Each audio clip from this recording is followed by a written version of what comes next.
It could, yeah, if the speaker has a preference, they can make that known. Anybody but you can interrupt. Okay, so I'll be quiet. Well.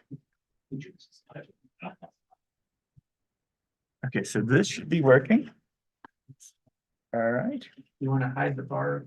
Yeah, let me do this. Let's go. Hide. Floating meeting. Is there a controls. laser pointer on this? Or? Yeah, it's a top button. Yeah. Okay, so let me do that.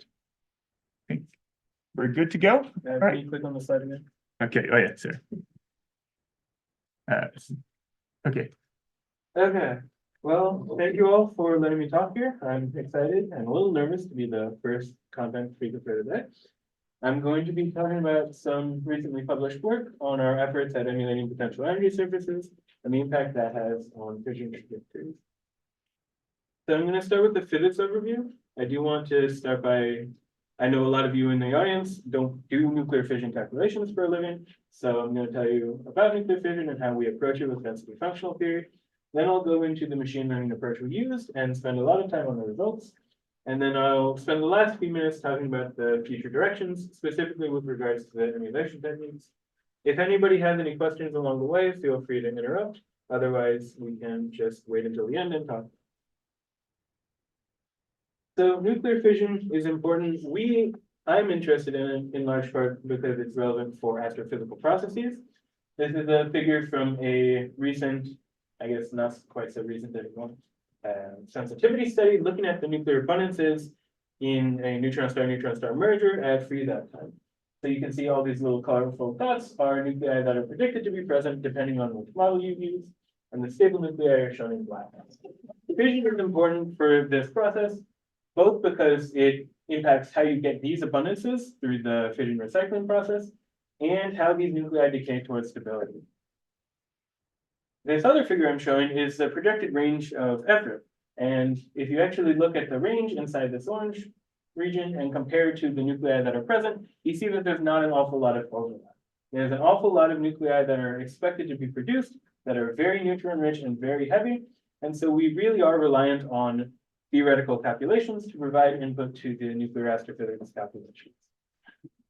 Now, as an extra wrinkle, our models are actually fit near stability. So what we're doing is actually just wildly extrapolating. And so to have any real trust in our results, we do have to quantify our uncertainties when we can. So we actually do nuclear fission by using density functional theory, or DFT. In DFT, well, it's not the many-body method many of you all are familiar with. If you do have initio theories, this is very much not like that. What we do is we postulate the energy of the system as it depends on the density of the nucleus. From there, we do a variational calculation to minimize the energy with respect to the local densities. And that gives us things like the wave function of the nucleus. And to actually use this for fission, we actually do constrained calculations. So we constrain the system based on some set of collective coordinates. And we do a whole bunch of DFT calculations to get what we call the potential energy surface. And this object is shown here. It's going to be central to the top. You see, we have two collective coordinates here. We have the quadrupole moment, that is the elongation of the nucleus. And then we have the octupole moment, which controls the mass asymmetry. We also have to compute other objects. We know we need the collective inertia tensor on the same grid of points. This acts as an inertia tensor in the collective space. Computing this object is really the time-consuming part of the calculation. It takes between 1 to 10 CPU hours per mesh point, and for a 2D grid, you're looking at 1 to 2,000 mesh points. It's not the most computationally expensive problem I've ever heard of, but it's certainly not. And you define kappa and kappa star. Yeah, so those are the pairing density and its complex conjugate. Yeah, so we're doing Hartree-Fock-Lagrange. So then that just gets us our PES. When we actually want to do fission with it, we actually imagine tunneling in this collective space. So the nucleus starts in its ground state, and it follows either this red curve or this green curve, and it's doing like quantum mechanics 1 tunneling. We actually solve it using the WPB approximation, where we have this collective action interval, and we just minimize that using the algorithm published in this recent work. You see that the nucleus starts in its relatively compact state, and as it tunnels, it deforms. And then when it reaches the region, the outer turn line, the region between the classically forbidden and the classically allowed region, it intersects at a small number of points. We call those points the exit points, and those will be important in just a second. Once we have this path, we can compute the lifetime. It's just exponential in this action. To actually compute the fission fragment yields, we use another recently developed work. I should clarify here, when you reach this outer turn line, the nucleus is not split apart. It's still one fragment. If you wanted to track the nucleus until it actually splits apart, you have to keep going for quite a ways on the PDS. But if you look at the nuclear shape at this exit point, you can see that it's most of the way towards splitting. You can see, yeah, I've probably got one fragment here, I've got another fragment here. And so guided by that, we actually identify schematically the pre-fragments. These are the things that will become the fission fragments. And then whatever nucleons are left over, we assign them probabilistically to the different fragments. And this works reasonably well when you compare it against the experimental error bars and when you use the error bars. The error bars here are not from the model parameters in the EDF itself. These error bars are just from the microcanonical approach. But when you look at them, you see that the microcanonical approach reproduces the fragment yields fairly well. And this is a big time saver. It means we don't have to actually compute the PDF all the way up to its decision. So just as sort of an overview of this, the first thing we have to do is we have to pick the EDF or the EDFs. And I do want to point out, we do have to pick sort of a representative sampling of our EDFs because full Bayesian uncertainty quantification is just computationally prohibited. If you wanted even just 1,000 EDF samples for computing a full PES with just the regular code, you would be looking at something like 1,000,000 core hours. I think technically you can do it. We don't want to do that and we don't want to make a habit of it. Once you have your EDF or your couple of EDFs, you then compute the potential energy surface and the collective inertia. For this, there are some other things you have to do. You have to choose your collective coordinates. What I showed before was just 2 of them. There are more than 2 multipole moments. And in addition, you can choose other shape parameters. Then you do your DFT calculations. Once again, you're looking at thousands of calculations at an hour or so per calculation. From there, you find the tunneling trajectory. This part is not so computationally expensive, but because it's a minimization of the collective action, you need something that's more or less global knowledge of the PDS. If it wasn't global, you would have other computational shortcuts, but we need the global knowledge of it. The lifetimes and fragment yields then sort of just fall out of that. And then you do this whole process and you repeat it for every nucleus that you expect to contribute to the off process. So with that in mind, our idea here is to emulate the potential energy surface and the collective inertia across a region of the nuclear chart. If we could do that, then we save basically all the time, all the computational burden. And we do this guided in part by this work here by Lasseri et al. We use a committee of feed-forward neural networks they take as input the A and Z to specify the nucleus, and they take in the multiple moments to specify the deformation, and they return either the H of the energy or one of the components of the collective inertia tensor.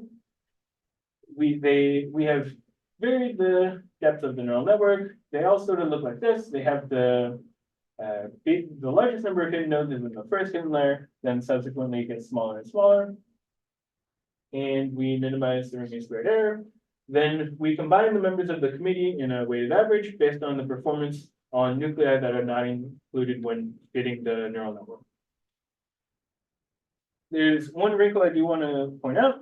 When you look at the collective inertia tensor, it is positive semi-definite. Like I said, it acts as a metric tensor. So to enforce this, we actually fit neural networks based on the eigenvalue decomposition. And as we'll see in a little bit, the inertia tensor actually varies all over quite a range of orders of magnitude. So we're forced to train the neural networks to the natural log of the value.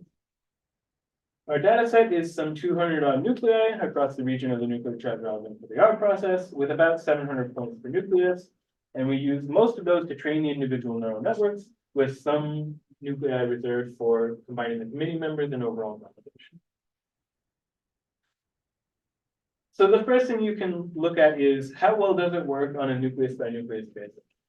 And so you can see I've separated out the 3 different data sets here. Most of the nuclei are squares. That's because they were used to train individual neural networks. The circles then are used to combine the committee members, and the triangles are the validation set. And for context, the potential energy surface varies between 0 and 30 MeV. And what I show here is the root mean squared error per nucleus in MeV.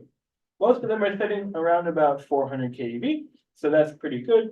But there are a number of points that are dark red, and that indicates that the error is very high, and we don't like that. In particular, you can see that some are performing poorly, even when they're surrounded by the training data. Okay, so what's the deal with that? This nucleus here in particular is curium-280. And so we can actually, for at least one of the nuclei, we can actually pull up a picture of the PES. So again, you can see the PES here. This is the real one, what the DFT calculations give. And you can see some of the familiar features I mentioned earlier. You have the ground state, you have the outer turning line in white, and there are actually 2 different fission modes that are identified. You have a symmetric one and an asymmetric mode. And if you actually look at the difference between the DFT potential energy surface and the emulated surface, you see that it's hovering right around 0 MeV. Okay, it's 0 MeV just about everywhere, including in this gray region here, which is schematically the energy region at which you would expect the fission path to approach. So again, to get the fission path, you're minimizing the collective action. It's never going to go up into a 20, 30 MeV region because you're just never going to, that's never going to be the least action path. Right? The only error here, this dark blue region here, it's 5 or 6 MeV. It's in this area that we really don't care about for the tunneling process. So this is sort of the first hint that just the root mean squared error is not necessarily the best way of judging the performance of our emulators. Nevertheless, we can press on for a little bit. We did look at how the performance varies with respect to the neural network depth. You can see that aside from the training data, increasingly memorizing the performance on the training data indicates that the neural network is increasingly memorizing the training data. That's sort of just how they work. But otherwise, the combination and validation sets are relatively insensitive to the depth. You do see that when you rescale the inputs to lie between 0 and 1, there is a notable performance input. And all of the results shown here are for the deepest neural network with inputs rescaled to be between 0 and 1. Was there a question in the audience somewhere? I thought I. Yeah, We'll come back to it. let go. The other component that I told you was important was the collective inertia tensor. For this one, I'm going to start by showing you the side-by-side for thorium-216. First, I'll draw your attention to the scale here. It does lie across about 4 orders of magnitude. And you can see qualitative agreement. If you just look at the colors of the contours, you see, well, this region is much smaller in both the real and the emulated collective inertia tensor. But okay, the other components are similar, but I can't sit up here and show you 200 different side-by-side figures. And we already know that the root mean squared error is not a good measure for something that varies across 4 orders of magnitude. So I just made a very big scatter plot. What I show here is all of the grid points for every nucleus. I plot the DFT inertia along the x-axis and the reconstructed inertia along the y-axis. And you see there's the 3 components, M22, 33, and 23. And you can see that the diagonal components of the inertia, they only vary across 4 orders of magnitude. And so most of the points lie scattered around the diagonal, meaning that they're being emulated fairly reasonably. The off-diagonal has its own problems. These problems are caused because it varies across 10 orders of magnitude. And so the neural network really can only learn either the very large values or the very small values.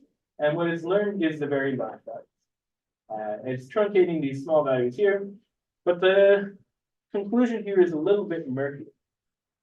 One might hope that because the real inertia values are 10 to the minus 10 anyway, if I'm missing that, but it's not likely to contribute at all, maybe it's not important that I've missed it. And so again, let's see if we can come up with a different metric for judging performance. And to that end, we actually just end up looking at either the observables or proxies for the observables.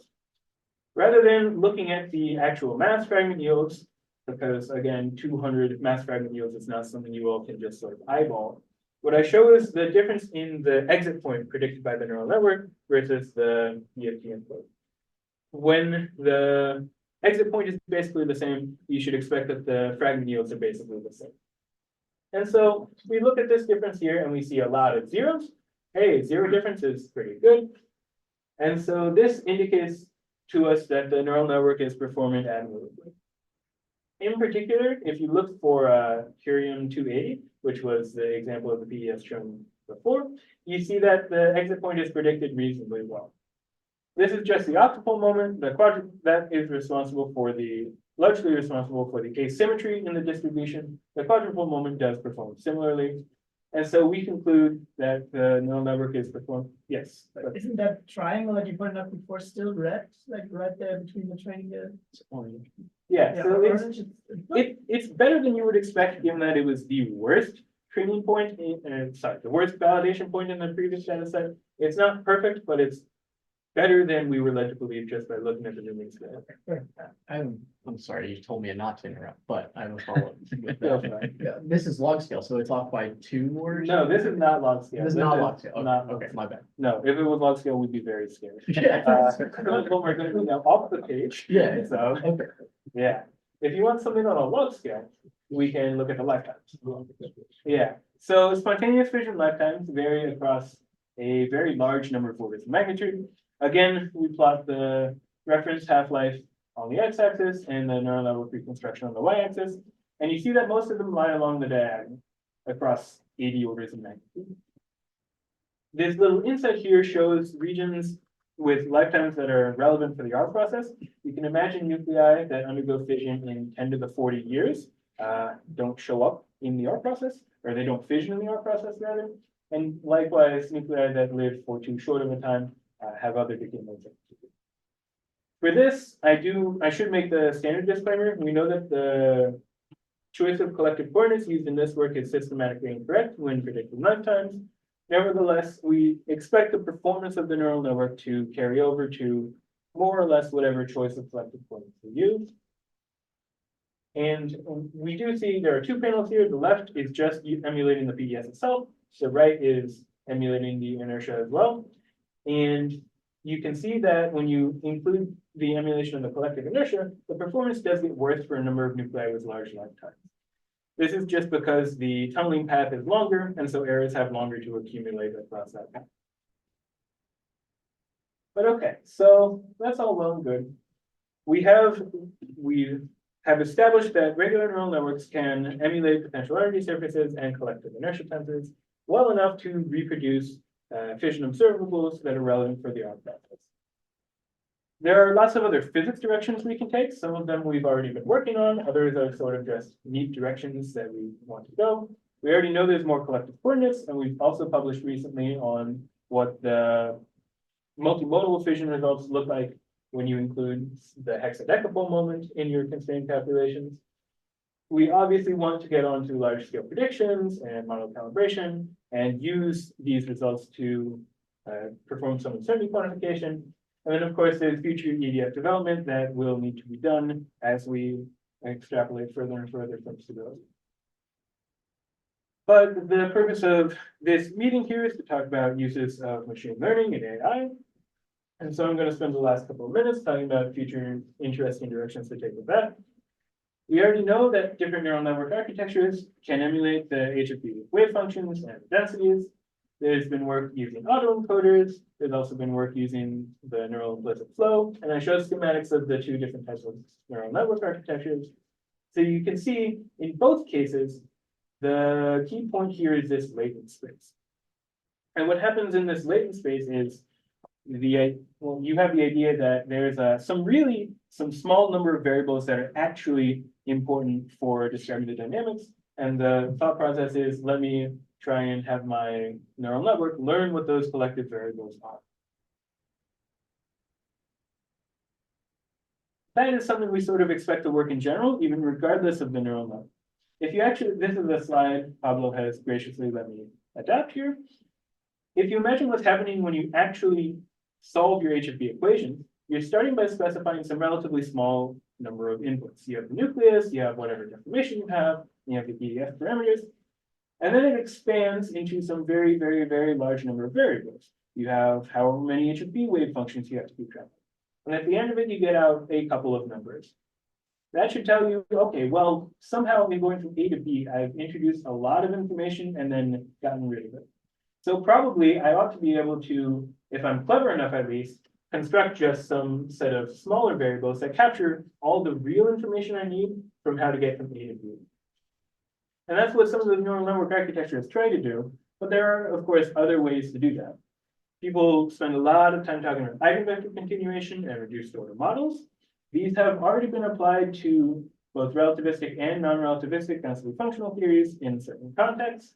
And you can read these papers here if you want more information on those.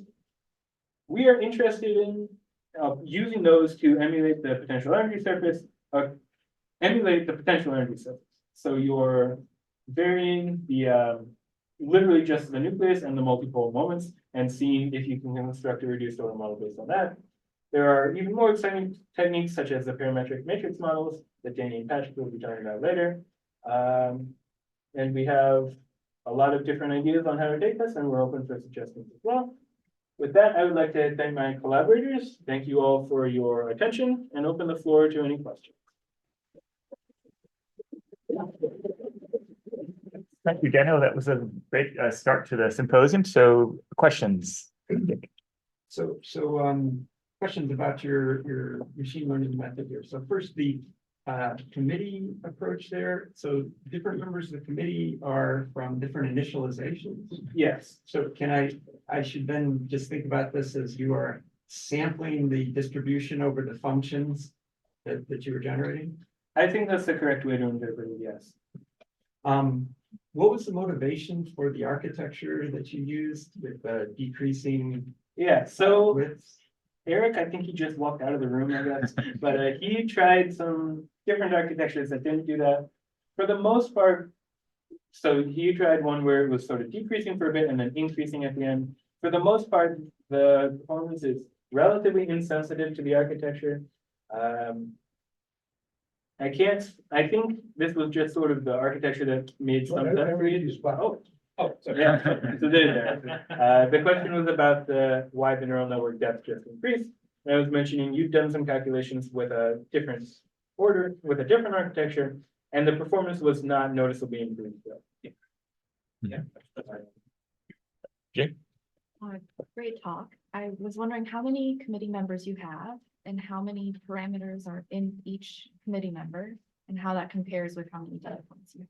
Yeah, so I think we ended up using, it was either 4 or 16 committee members. Each of them performed fairly similarly. And then in the shallowest neural network, you end up with a couple of thousand tunable parameters. In the deepest one, you end up with 10 or 20,000, I believe it's a number. The number of data points, no, sorry, I think it must have been closer to 100,000 tunable parameters. It was actually close to the number of training data points that we had, but we saw based on its performance on the nuclei it hadn't seen, that it wasn't just memorizing the training set, it was actually learning about these other features. Yeah. So I have two questions if I may. So the first one is, what would happen if you use the same EDFs, but instead of asking for Q20 and Q30, you ask for masses? Is the performance reliable? I mean, are your models essentially diverging dramatically as you go away from the region where you calibrated? So let me see if I understand your question.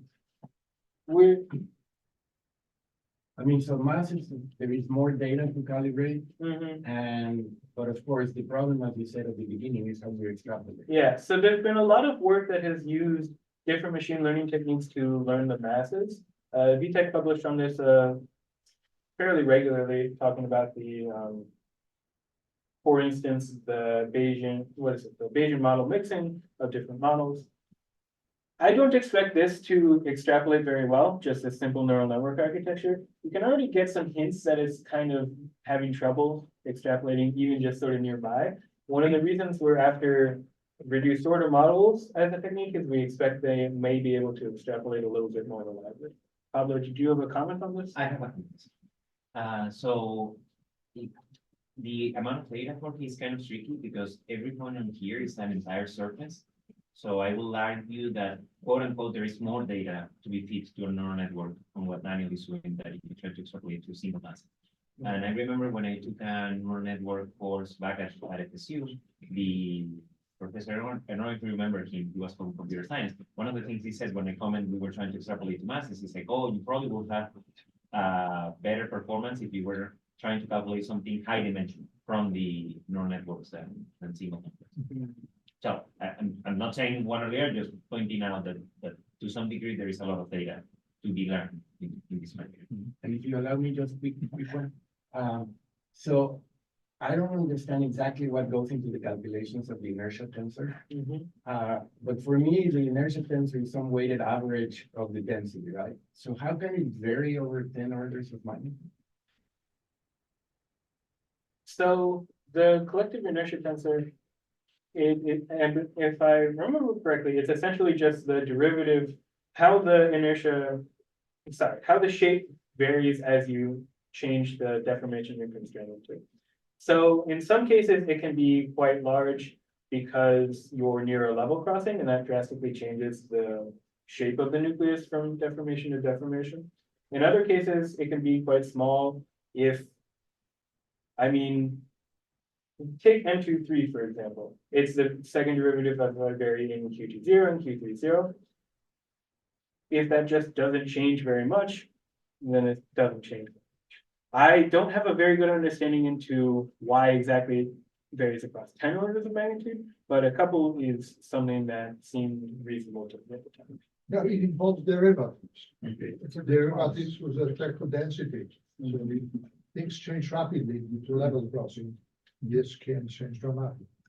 Okay, Sebastian? So this might be a bit naive, but I wonder, so on the one hand, you say you're emulating the whole surface, but most of it doesn't actually matter for what you're going to be interested in. So one of your points was that you should check how you evaluate the performance. And you said that you're looking at ways to sort of not train on that irrelevant information. But my question is how to actually improve, because at the same time, you showed increasing the depth doesn't really give you much more. And naively, I'm not talking about neural networks right now, so that might be the naive part, but adding more depth means you can get a better representation of what you train, right? But that doesn't really seem to improve things. So what is the question at the end is what do you think is the strategy to actually get more out, to make it more predictive? Because just training better doesn't seem to be the answer, right? Yeah, so we've played around previously, or we've thought about ideas about changing the loss function we're trying to minimize. You could imagine if I included, say, the location of the exit point in my loss function, that could improve the performance in the region we're after.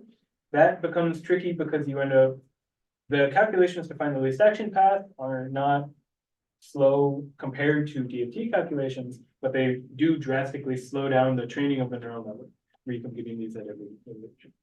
Otherwise, there are other architectures that tend to do better. Well, they tend to do, I think they were doing better. So this autoencoder example, if I remember the paper correctly, they actually ended up with a lower root squared error than we had.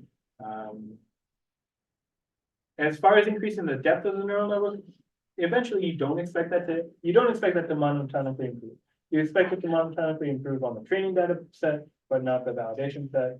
So I think probably the architecture itself would have to change dramatically from this just regular feed forward. Okay, Morgan. I think this is excellent, but I would actually point to another future development, which perhaps could be a little bit more interesting. Instead of going into the autoencoder thing, which I think is perhaps not the most interesting case, I would think more about generative models. And there you could think of, let's say, energy-based models, because you have and there you have a neural network to actually be the input to the energy-based model. You can think of variational autoencoders, because what you would get then would be a probability distribution. And that is more interesting But you would have the framework which you have developed would be at the center. That would be an input element, let's say the training of either a diffusion model or variational working for. And I think that has a potential for actually much more than what you would get with an model. This is also something we could have for discussions later. Okay. You're going to be talking about these more later, right? Yeah, but it will be more, on a more pedagogical point of view, but I can, we can enter into the details of generative models. Because that gives you, I mean, when you look at the standard machine learning training, you get the capability of making predictions and finding correlations in data. But at the end, you also want to estimate the errors. And we also want to be able to say something about causality. So we want everything, right? We're like really food, we want both milk and honey. Great, so, yeah, one last question from Simon. Yeah, just really simple. I think I missed it. What were the activation functions that you used in the neural? Yeah, we use the relu activation. Very good. Okay. Okay, let's thank Daniel once again.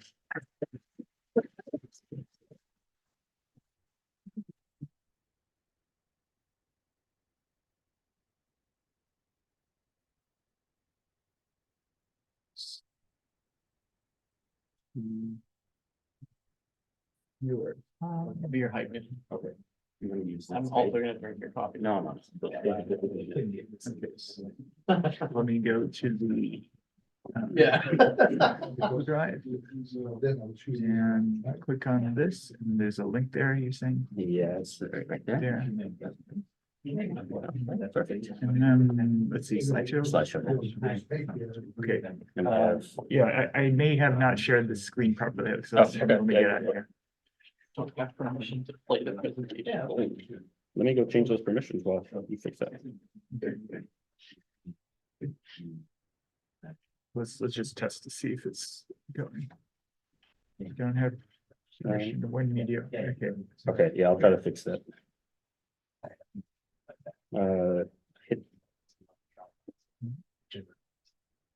Should I press something? You can hit the X.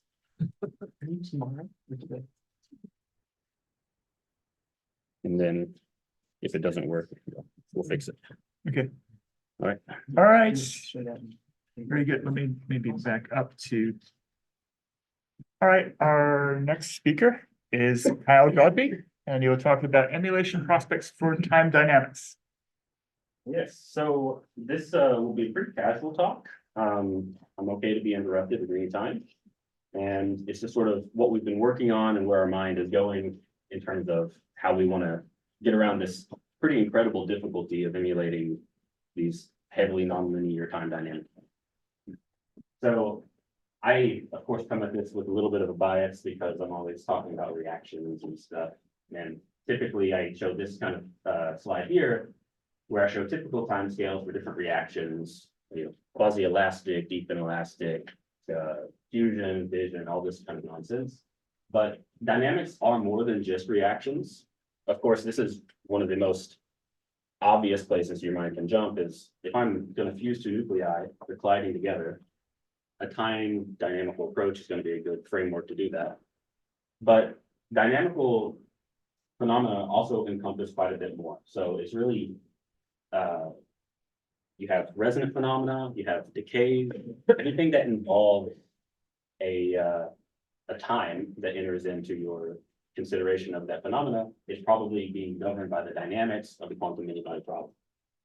And explicit time evolution of that quantum mini-body problem is a very flexible and powerful framework because you get a lot of stuff for free. You naturally account for things like the nuclear structure. You know, if you have some cool intricacies in both the internal and also sort of bulk shape of the nucleus. You have the explicit dynamics of phase evolution. So, you know, in this kind of case where things are colliding, form a neck, you have the deformation and orientation of your collision partners is going to play a big role in the actual outcome of that collision. And all of these collective phenomena are going to be emergent from your many-body description. So any correlations that are in how you're doing your structure calculation should also be manifest in your dynamics if you're treating it properly. Ah, okay, this is the video. Well, Sure. yeah, hit request access. Let's go. Looks like you forgot. Just hit the request access button. And then let me see if I want to approve your access.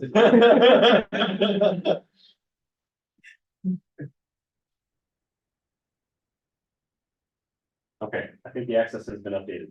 Okay, I'm not sure. Yeah, there.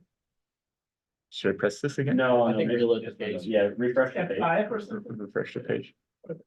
Yeah, and then load it back up in slideshow mode. Ah, perfect, it's there. Can't believe you forgot transfer and equilibrium. Yeah, I know. Don't forget transfer and equilibrium. So we talked a lot about the shape dynamics, but there's a lot of stuff that goes on inside of nuclei whenever they collide and also do any sort of these dynamical phenomena. Let's get you the high res version here. The surround sound. Yeah, surround sound, exactly. Oh, yeah. So you can see here, these are from time dependent density functional calculations, but these phenomena are not unique to that particular framework. You have quite a lot of internal dynamics too. You have these probability currents that are, you form these cool little eddies, and the initial phases of these reactions too are really sensitive to things like your symmetry energy and the probability of, or how likely the nuclei are to undergo these sort of equilibration processes. So do you follow densities or you follow particles density? So in this, I am plotting densities and currents, but there are some effective single particle orbitals that are actually being time evolved there. And there is anti-symmetry between, let's say, nucleus and different. Yeah. Different diffractants. Yeah, in this case. Yeah, I have a similar question. I think, so this is like a grid that is less than the size of the nucleus, right? It's pretty fine grid. Yes, I mean, this grid is actually one fermi, but the Okay, so- discretization uses some of these splines, so you have more information than you would naively assume. So in terms of how we want to approach emulation, and I didn't say this actually, maybe I should. Those calculations are expensive. And those are probably the cheapest time dependent calculations you can get away with doing. So if we want to move to, say, more systematic studies, even with this relatively cheap mean field time dynamics, or if we want to do UQ, then emulation is hopefully going to save the day. So there are pretty broad classes. My button doesn't work. Can you click this? Sure. So pretty broad classes, data-driven and model-driven. So the model-driven approaches would be like the reduced basis methods, where you're still solving your same differential equation. You're just doing it a lot more intelligently. And this is something that we decided to check first, because we already had a lot of the framework built up for doing the static problem. So let's just chuck it into the dynamics. So the first thing we tried was just taking a little Gaussian wave packet, putting it in a harmonic oscillator trap and letting it evolve. And you can kind of see, so there are movies in a second, don't worry, but you can kind of see just from the static picture, you can see how this little packet is moving back and forth with all these little light rays. So it doesn't do anything too crazy, which is good, at least for the initial investigation. And here you can see the total density is drawn in the yellow here, and then you have the real and imaginary part of the wave functions in there. So it's really not moving that much. It's kind of moving back and forth in some periodic fashion. And the way that we approach this, and I realize I'm speaking so early, maybe there are some people not familiar with the reduced basis method. I apologize. Pablo will talk about it more later, so just keep any questions you have in mind. But what we do is we take the snapshots from this time evolution and then construct some proper orthogonal decomposition basis out of those snapshots. And they look like this. Details don't matter too much, but the hope is that this reduced basis here is going to be able to capture the dynamics in this harmonic track. And what I'm going to show in this video is the original density and the emulated density. So the fact that the green dashed line is on top of the yellow solid line is good for us. This is, like I said, the most straightforward approach that you could consider, and it seems to work very well for this particular case. This is a very simple case, though. This is just a part of one trap. But we already see with this simple case that we can solve pretty quickly with the high fidelity. We get a big improvement in terms of our execution time without sacrificing accuracy too much, which is what, in the end, what we want to do if we want to use this as a surrogate model for some certain quantification study. How do you choose your snapshots? Can you quantify which snapshots are maybe better to choose than others? We take all the snapshots and then do an SVD, and then we truncate. So take the principal components. Yes. You might have said this and I missed it. So is the goal here to interpolate and just make it faster, but you still do like some high fidelity like every once in a while, or is your goal to extrapolate? So in this case, the thing that we're primarily concerned with is I can do these time dynamic calculations for a few points, maybe in my Hamiltonian parameter space. But if I want to do a Bayesian uncertainty quantification study where I could sample, I don't know, millions of parameters, I want to interpolate in that parameters. That's one motivation. There are other motivations. You could imagine where I can do just a few time steps and then it's quite expensive. And then I want to just sort of continue it from there. Yeah, that's the point where I would get skeptical for it. Yeah. If it's linear, like anything that extrapolates more or less trivially, I can see how it works, but anything that can go anywhere. Yeah. Then my question would be like, what's the physics that Yeah. govern, like, what is the past determine the future? Yeah, so you're actually solving the same problem, like your differential equation is still there. All right. You're still solving this with the resistance. And there are other approaches later that have been applied in, say, the evolution of IMSRG. That seems to work pretty well. Right. Pablo wants to say something? Yeah, just to comment that if it has learned the dynamics well, it should be able, and I think the examples they're showing, it should be able to just evolve the entire system dynamically in the reduced space. And that is what we did for these two examples. If you were to plot the trajectory alongside with the high fidelity, eventually they might start just diverging because you start accumulating difference from when you do reduce stuff on parameters, time errors accumulate. But it has learned some dynamics, and later we can have discussions how to actually evaluate how with your reduced models. So let's see if I understood. So basically you take a few snapshots of your full time evolution, and these are your basis function, and then you solve the time dependent Schrodinger regression within this basis. Yeah, that's the way that we did this one. Yeah. So there is this gentleman in the first row that basically said that can you do the same thing that he did within an infield approach? So basically we start from a state, the eigenstate of the harmonic oscillator, and then you evolve with a different Hamiltonian. And instead of picking snapshots at different time, you just pick the eigenstates of the Hamiltonian that you use to evolve that have the maximum overlap with the initial state. So that the entire time evolution will stay close to the exact one. But at an infield level, so that you don't have all the complications of going beyond. Yeah, possibly, but one of the powerful aspects of these types of approaches is we never have to touch our full space. So like I'm showing things on a grid here, but I want to get away from even ever touching my grid. So I reduce all the spatial dimensions down as well to just a few active components that I have to follow. Oh, right, but then I think the few active components can be, I think, obtained by maximizing the overlap between the eigenstates of the time evolving the Hamiltonian that used to evolve, say H1, and the state that you use as a starting point. Because in that case, the full time evolution remains. I mean, I'm not I didn't invent it, but I'm just saying that the guy sitting next to you. Yeah. And maybe could be, that could be also another option. Yeah, no, it's definitely a possibility. And like I said, this is the simplest, most straightforward thing you can do. Just applying the RBN technology in the time fashion. So if we take our model and make it slightly more complex, so we add some nonlinearity into the business here, where the wave function is now, it's like I'm waving a string around like this almost. The density itself it doesn't change too much, but it's definitely a lot sharper.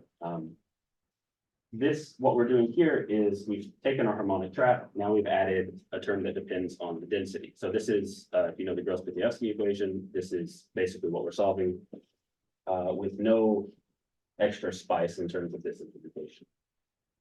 And again, the same way of plotting is here. So the reduced basis method is in the green dashed line and the high fidelity is in the yellow.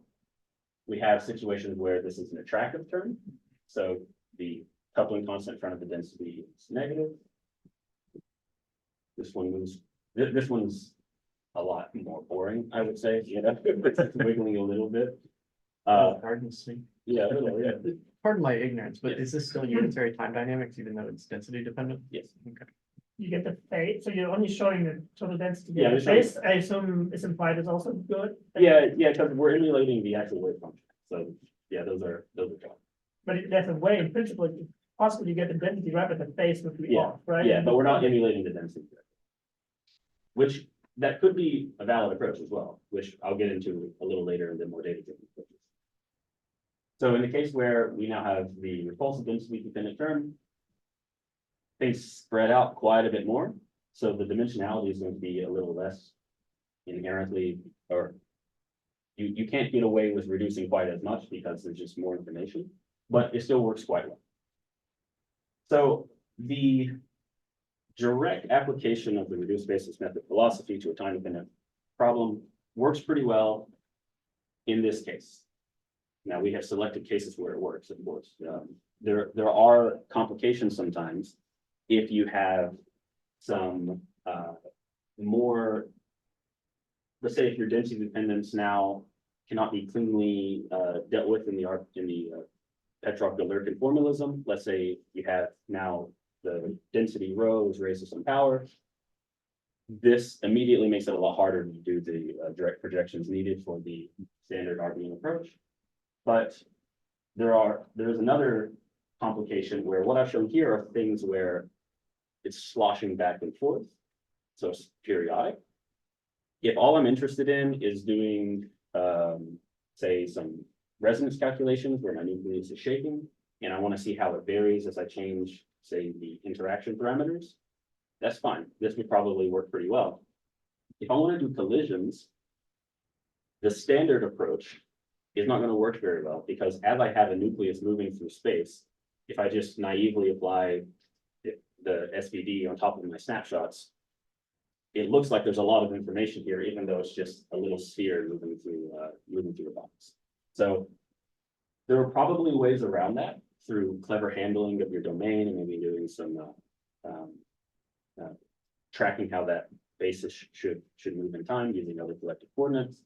But the other approach could be going in a more data-driven direction. So there are a few different techniques here. There's a lot of them though. I'm not going to cover everything. I'm just going to cover some things that we have tried. So this includes dynamic mode decomposition, which Heiko is not here, but he's been applying this pretty successfully, I would say, to his problem. A technique called Fourier neural operators and neural implicit flow.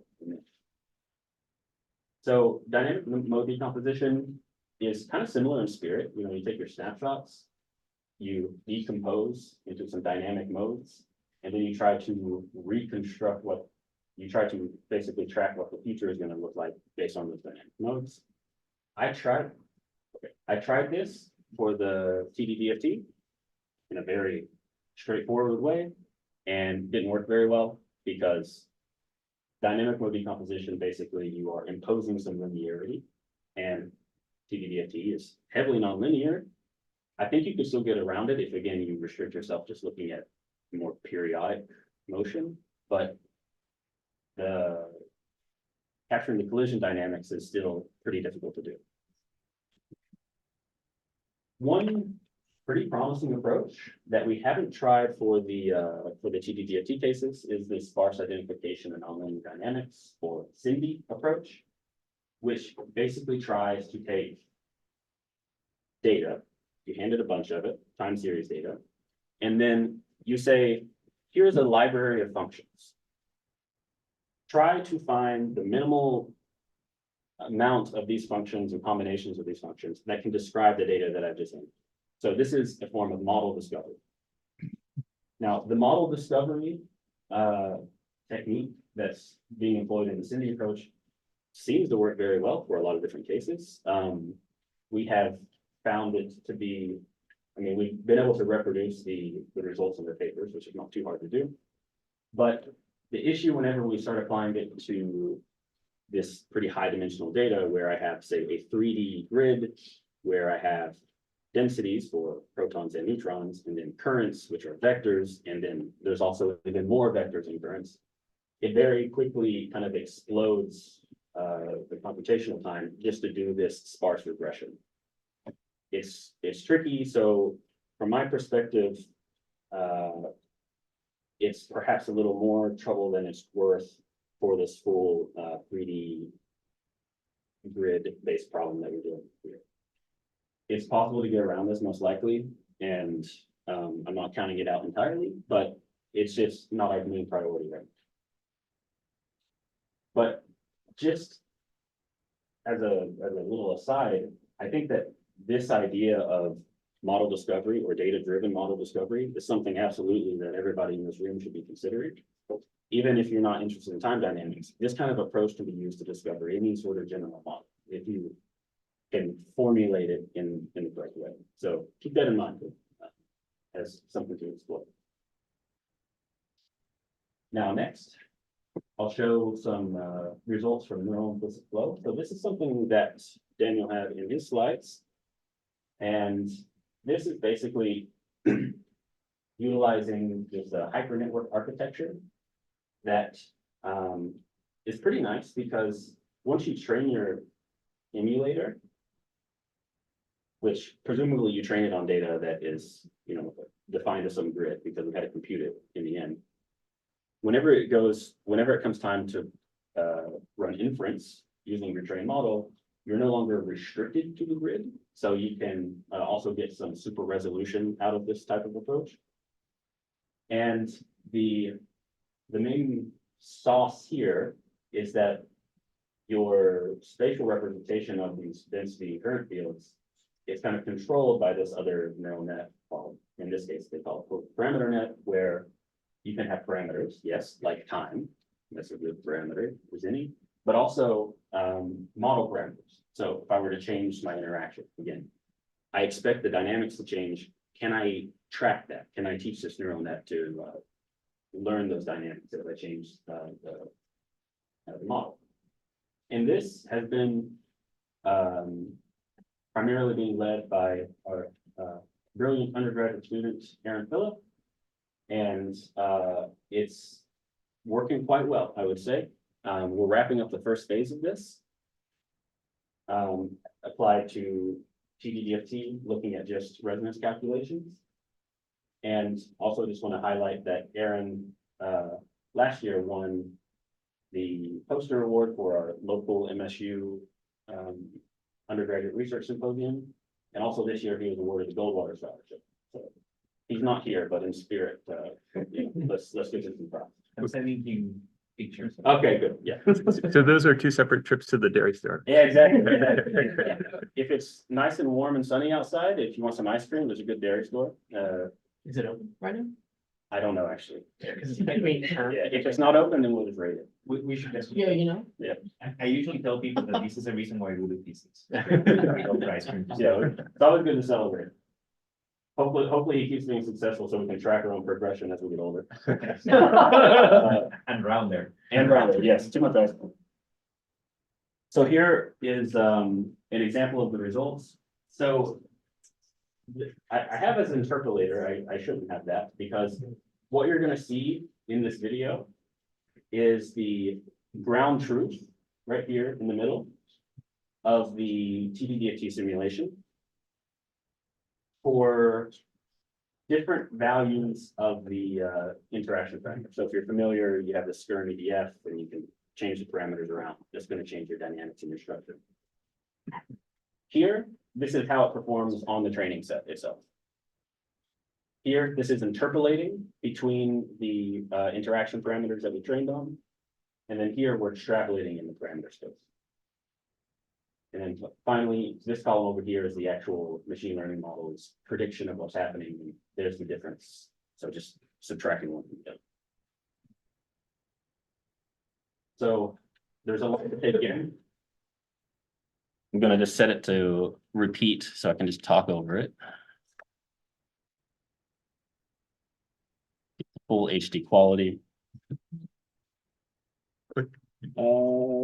Okay, yeah, I think it'll go, yeah. Make the initial videos in full HD, Yeah, well, each box now. this one? Yeah. Yeah, that's, so this is, you can actually see the lattice artifacts there, because we're only plotting on the lattice points. So this is one of those benefits I highlighted, is that you get the super resolution type feature. And so these are being trained on one other benefit of the neural implicit flow approach is that while we were training on the full field data here, you don't have to. It's very flexible, and you can actually just place a few sensor locations in your box, say 6 sensor locations, and that's the only thing you have to track the dynamics of. Which, going from 30 by 30 by 30 points to 6, it's pretty attractive just from the dimensionality standpoint. And while that's not the approach that we went for this first phase, we did investigate it, and it also seems quite promising.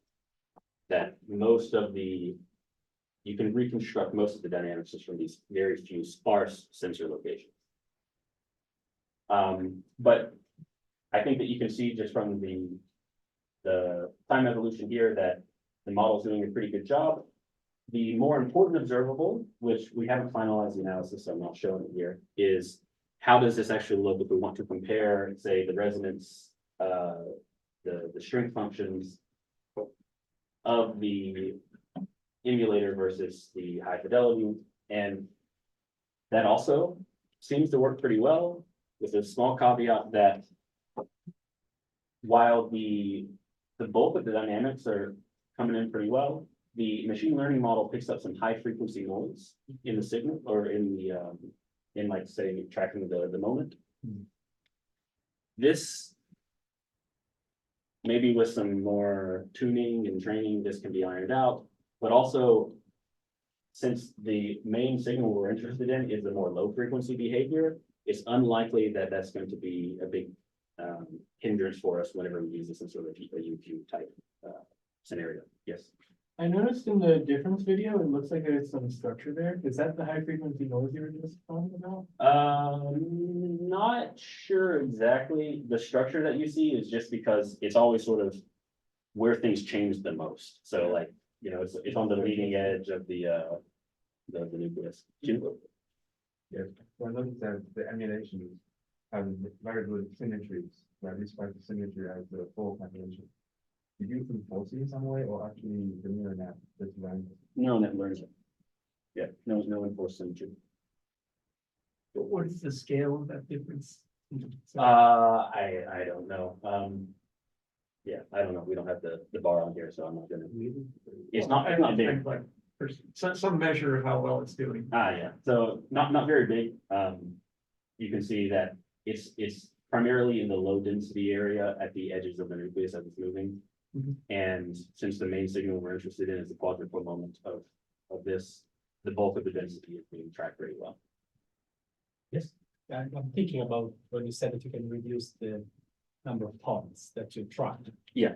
Because I'm thinking, given at the mean field level, the value of the wave function, say, at a given time t, depends not only on the value of the wave function at the same point at t-1, but also about the neighboring because of the derivative, say. Yeah. So how can you reconcile the two things? Why does it work? It's primarily because whenever you train it on a, so this is, right now, it's trained on a single nucleus. In that scenario, it's probably doing some aspect of overfitting. For that particular nucleus, it knows that whenever it sees the density and the current, because I'm just showing density, but it's also tracking the current vector, which has some time information in it, naturally. Whenever there's a sensor here and it sees the density and current sort of past a certain point, it knows, it learns the radius, it learns the overall collective shape of that nucleus. So it can kind of reconstruct it spatially. that's why we're not pursuing that as our first implementation of it, because there's a lot of questions of it. Is it just overfitting? Are we just creating a very expensive database of snapshots, that kind of? There's no those currents and densities. So your high fidelity model satisfies the continuity. Yeah. Is that also reflected when you use, for example, reduced basis or these techniques? Yeah, so reduced basis, yes, that should be definitely, imposed. In this, if you just take the vanilla approach, it's not necessarily imposed, but we did impose it, because continuity equation is pretty important for us. That was actually pretty important we had a lot of issues with particle number conservation, and continuity equation helped us a lot. It didn't. So you mentioned that you're interested in the quadruple moment and probably some other observables. Yeah. Other than the fact that you can't show amazing videos that I wish I could put in my talk, why emulate all of this instead of just a few scalar variables that you're actually using? So you could probably definitely do that.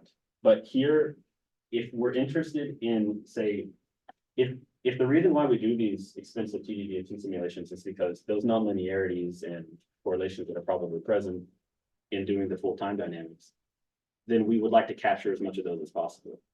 So you could probably you compress down those nonlinearities into just a scalar variable as well. But the hope is that at the end of this, we're able to not just do this one use case. We'll have a general purpose emulator that can be used for collisions as well. But I'm not promising that in 3 months. Jane, you had a question? Yeah, I did. So on the right, these differences, it's bigger when the nucleus is most deformed. Yeah. And so in your parameter net, you were trying to predict these latent variables with time as an input. I wonder if you can then extract the derivatives with respect to time. And Yes. use that in your second. Yeah, I think that's what Aaron's doing, actually. Oh, okay. Yeah. But yeah, that's fine. Yeah, I'm pretty sure that's what he's doing, because we had a lot of discussions on that.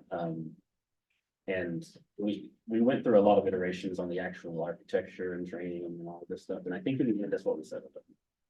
Yeah, when we're trying That's to, very nice. yeah. So Cal, are you pretty close to the end? Because Yeah, well, people had good questions. Yeah. I'm almost done. Yeah, okay. So the final thing that I want to say, which is actually pretty well in line with what was talked about a little bit earlier, is how can we then distribute our methods and make them useful to other fields, or just within domain scientists that don't want to develop their own.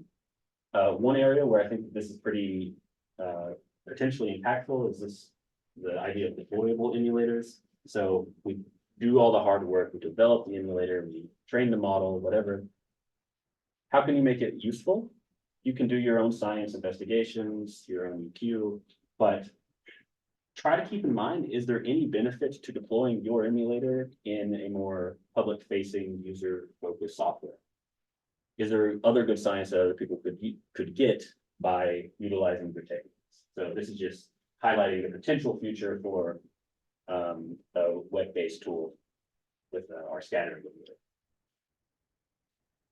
Another place where you could imagine deploying these emulators is in experimental design and control. So we had pretty good success in applying our one form of our RBM technology for the SACAR recoil separator. So learning the actual beam dynamics seemed to work pretty well. I think that this is definitely something also motivated by what Thomas was saying, that what we're doing in theory, we should talk with the people in accelerator science, also within the experimental division, to see how perhaps these tools could be quite impactful. I think the PMMs, for instance, would be great for, doing beam spot tuning and this kind of. And then finally, just have a little note on reproducibility. Something we're working on right now as a part of the collaboration is coming up with a sort of benchmark suite for these nonlinear time dynamics. There will be linear time dynamics too. Main focus is on nonlinear time dynamics so that we can effectively put these models in a head-to-head match and see which one is going to be better for this circumstance or that circumstance. So with that, I will close, and I don't have time for questions.